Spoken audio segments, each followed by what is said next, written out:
আজ তোমাদের সাথে শেয়ার করব আমার বছরের প্রথম দিনটি আমি কিভাবে শুরু করলাম এবং একটি বারবিকিউ পার্টির আত্মকাহিনী। সো হ্যালো এভরিওয়ান, আসসালামু আলাইকুম, welcome back to my another blog. Hope you all are doing great. I am also fine, আলহামদুলিল্লাহ।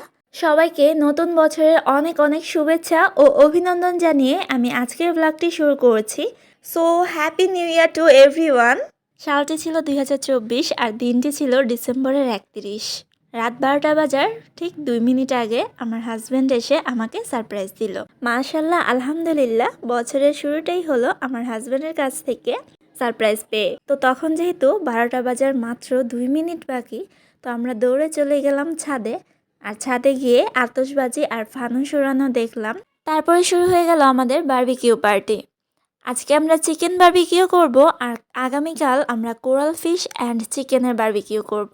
সো আমাদের বারবিকিউ পার্টিটা হবে 2 দিন।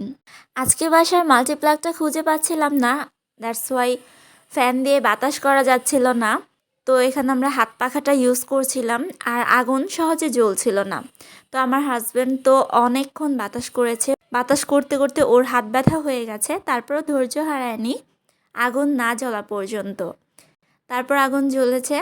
আমি তো ভেবেছিলাম যে এইভাবে আগুনই জ্বলবে না, আজ হয়তো পার্টি করাই হবে না, কিন্তু না, ও যেহেতু ধৈর্য হারায়নি, অনেকক্ষণ বাতাস দিয়েছে, তারপর খুব সুন্দরভাবেই সবগুলো কয়লাতে আগুন ধরে গিয়েছিল। আর একটা কথা আছে না, যে ধৈর্যের ফল কিন্তু মিষ্টি হয়। সত্যিই তাই। আজকের বারবিকিউ পার্টিটাতে আমরা সবাই মিলে অনেক মজা করেছি। এটা একটা ফ্যামিলি প্রোগ্রাম ছিল। রাতে আমাদের বারবিকিউ শেষ করে ঘুমাতে ঘুমাতে অনেক লেট হয়ে গিয়েছিল। দেন সকালে ঘুম থেকে উঠে দেখি যেহেতু জামাই এসেছে বাড়িতে, সো আমার আম্মু আর আপুরা মিলে পিঠা তৈরি করেছে। আর আমি এখানে শখ করে 2টা ভাপা পিঠা বানিয়েছিলাম আর তাকে জিজ্ঞাসা করছিলাম কেমন হয়েছে। সকালে নাস্তা শেষ করে সবাই মিলে আড্ডা দিতে দিতে দুপুরে খাবারের টাইম হয়ে গেছে। তো আমরা লাঞ্চ করে নিলাম। লাঞ্চ আইটেমে ছিল চিকেন, বিফ, সাদা ভাত, বোয়াল মাছ ভুনা, বাঁধাকপি দিয়ে চিকেন ভুনা আর পুঁইশাকের বিচি দিয়ে চিংড়ি মাছ ভুনা, সাথে আছে ডাল আর সালাদ। এগুলো আমরা অনেক লাইক করি, এই ডিশগুলো আমাদের সবারই অনেক অনেক অনেক পছন্দ। খাবারগুলো খুবই সিম্পল হলেও খেতে খুবই মজাদার। তো আমরা বছরের প্রথম দিন নিজেদের পছন্দ মতো সিম্পল অ্যান্ড মজাদার কিছু খাবার খেলাম। খাওয়া দাওয়া শেষ করে আমি চলে গিয়েছিলাম কোচিংয়ে। কোচিং থেকে বাসায় ফিরতে ফিরতে প্রায় সন্ধ্যা হয়ে গিয়েছিল। দেন রাত 8টার দিকে আমরা আবারও বারবিকিউ শুরু করে দিই।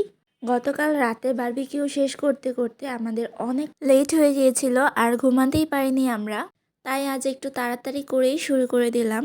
রেডি পরোটা কিনে নিয়ে এসেছিলাম আর আমাদের প্রধান হাতিয়ার ফ্যানও ছিল, তাই আজ সব কিছুই খুব দ্রুত এবং সুন্দরভাবে হয়ে যায়। বারবিকিউ পার্টিতে আমরা ফ্যামিলির সবাই মিলে অনেক বেশি এনজয় করেছি। আমাদের দুজনের একসঙ্গে বেস্ট নিউ ইয়ার ছিল এটা। নেক্সট ডে মর্নিংয়ে সে চলে যাবে আর তার আবদার ছিল যে ভর্তা ভাত খাবে। তাই আজ সেই ভোর সকাল থেকে না ঘুমিয়ে আমার আম্মু আর আপুরা মিলে তার জন্য তার পছন্দের ভেজিটেবলস অ্যান্ড চিকেন মিক্স করে ভুনা খিচুড়ি রান্না করেছে এবং সেই সাথে বিফ ছিল, সাথে ছিল অনেক ধরনের ভর্তা। ঝাল ঝাল ভর্তাগুলো দিয়ে খিচুড়িটা অনেক ভালো লেগেছে। সো এইভাবেই আমরা আমাদের নিউ ইয়ারটাকে একদমই সিম্পল অ্যান্ড ইজি ওয়েতে খুব চমৎকারভাবে সেলিব্রেট করলাম।